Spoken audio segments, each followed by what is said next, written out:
Now, if you don't have a training partner, but you've got a bag, come on over here. You can step in to deliver your techniques and step out when you're done and redo it. But here's how I want you to do it, okay? Step in and give me a 1. Good. Now back way up, throw your first one in the air, step in again and hit your second one on the bag. Go. There you go. Now do 3 of them the same way. 2 in the air, 1 on the bag. Good. And then back out. Because you're chasing someone in. You're chasing them down with that jab. Okay? So you don't hit all the jabs on the bag. You only hit the last jab on the bag when you work it with a standing bag only. Alright? If you've got the mobility to be moving in and out, you should be moving in and out. It's better, so you should be doing it. Now, you do the same thing for the 1-2. Stand here and throw a 1-2 on the bag. Good. Good. Now hit the 1 and the 2 on the bag. Good. Now hit a 1 in the air and then a 1-2 on the bag. Good. Now hit 2 1s in the air and a 1-2 on the bag. 1, 1, 1, 2. Okay? That's the drill on a standing bag. The last jab and the cross, or the jab cross hook, or the jab cross hook, those all hit the bag. All your lead-in jabs happen from out here. 1, 1, 1, 2, 3, 4. Okay? Extend them out and walk it in and then come back out. Alright? If you've got a standing bag only and you have full mobility, that's how you do this drill. For my other students, if you've got some mobility assistance, okay? Pull it up, turn around and face me, and get in it. And we're working multiple strikes with both arms. You've got a balance issue. You want to take your time, and you want to work your jab with one hand on your walker, okay? That's going to give you your balance. But you're going to have to throw that 2 eventually, aren't you? And that 4. Be prepared. So, 1, 1, 1. 1, 1, 1. Good. Now, if he's in a good stance like that and he's ready to go, that's good training and good practice. Go to an H stance in there and then step to your in for your first, like bring your foot in and step in for that first jab. So this is how we can practice movement if we're standing with some adaptations or some accommodations. We can get set and then step into the jab. See that? Now with that step, he can hit me from here. See that? He can stretch out. He can hit me from here. See that? Stretch out. Get used to throwing that punch longer and further. Okay? And then, of course, you can go back, put your foot forward, and you can go back to your 1-2. Now, the 1-2 is going to be a little harder because if you can balance, you should. Spread your legs out wide. Put your hips against the walker in a way that helps hold you up because you're going to have to let go with your hands. And if you need to work your balance, this is not optimal, but if you need to work your balance, you throw the 1-2 and you grab the walker again. Understand that if you throw a 1-2 and put your hands down and grab your walker against a bad guy, you just opened up your face. Right? That's why we're always working on our balance. We're trying to get to the point where we can have the walker there only for emergencies, not all the time. So he's going to throw a 1-2, and then he's going to grab his walker again. 1-2. And then he grabs that walker again. See how he's grabbing with one hand? If you can grab with one, it's better than 2. Okay? And then he'd go 1-1-2. And he'll grab the walker again. Now this time, he's so good, he's been training so hard, he's been training for so long, that now he can put his hands up and throw them, and then he has to grab after 1-1-1-2. And then he has to grab again, and then he brings his hands up as soon as he can. Okay? He's starting to use the walker simply as recovery, get back up and balance. You keep those hands up as best you can. Okay? But it's the same drill. Then you can do the 1-2-3. And grab and come back up. 1-1-2-3. Good. Alright? And for those of you holding the focus mitts, if you're going, left hand in front of right. 1, 2, 3, 4. Okay? Left hand is 1 and turns in for 3. Right hand is 2 and goes down for 4. Odd numbers, even numbers. Go real slow motion. 1, 2, 3, 4.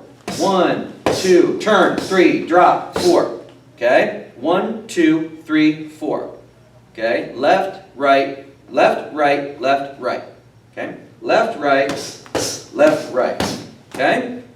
And I'm dropping them in the target zones. See how my hook's all the way over here on this side? It's because I want his punch to go through the body. This one's all the way over here. I want his hook to go through the target zone. So I don't put them just straight in line here. I put them over just a little bit like this. Okay? Because also the bad guy's usually moving. All right, so that's the drill if you're having some mobility assistance. But what if you're seated? Changes things a little bit more, right? All right, bring the wheelchair out here. Now with the wheelchair, these are really important. These are far, far better because with a wheelchair, getting in range to work a heavy bag is tough because a lot of what we deal with in a seated position is a bent over opponent. Why?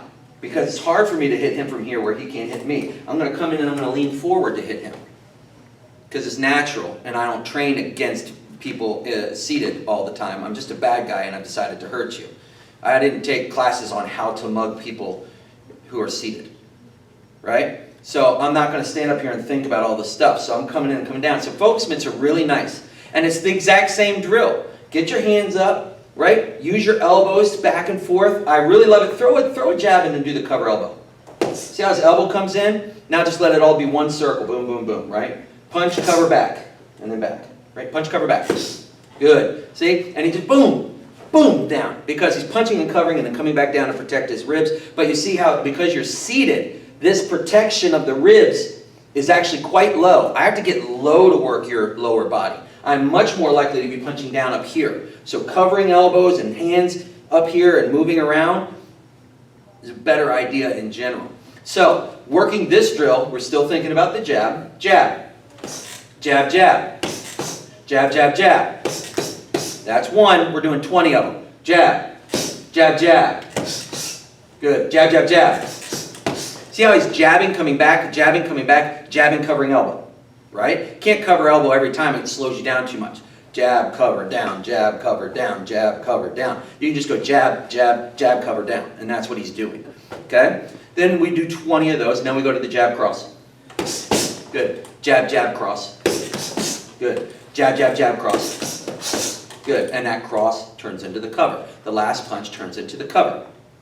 All right, so that's a good addition. And you can see, with focus mitts, there's no difference. You're in here, you're up, you're working the target zone of the bad guy. Okay? But if you're here with a bag, it's a little harder.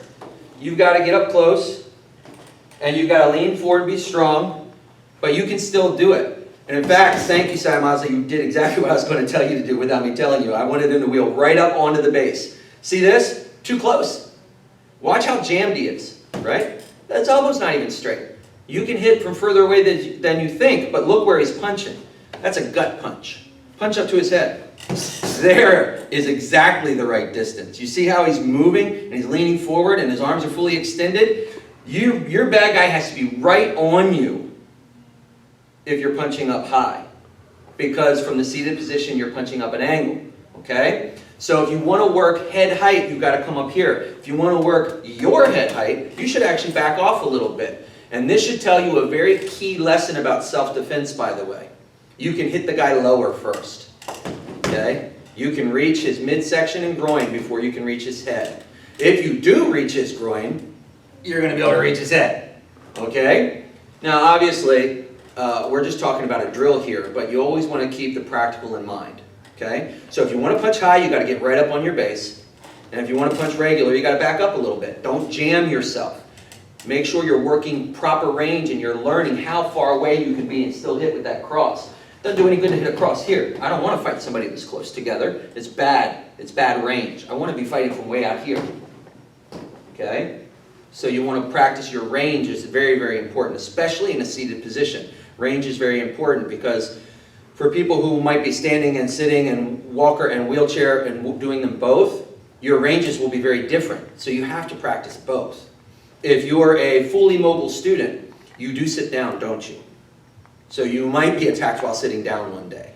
Okay? First rule, of course, is to stand up. But if you have to strike to stand up or fight out of someone trying to grab you or push you or kick you down from a chair, you've got to know your range. So it never hurts to practice multiple different ways. All right? And that, thank you, Cy Miles, That is the lead jab drill. Now what I want you to do is I want you to turn this video off. I want you to get with your partner or your bag, and I want you to do your jabs, your jab crosses, your jab cross head hook, and your jab cross head hook body hook. I want you to do them at least 10 times each. And if that is enough and it blows you out, great. But if it's not, do it again 10 times each. All right? Get to work.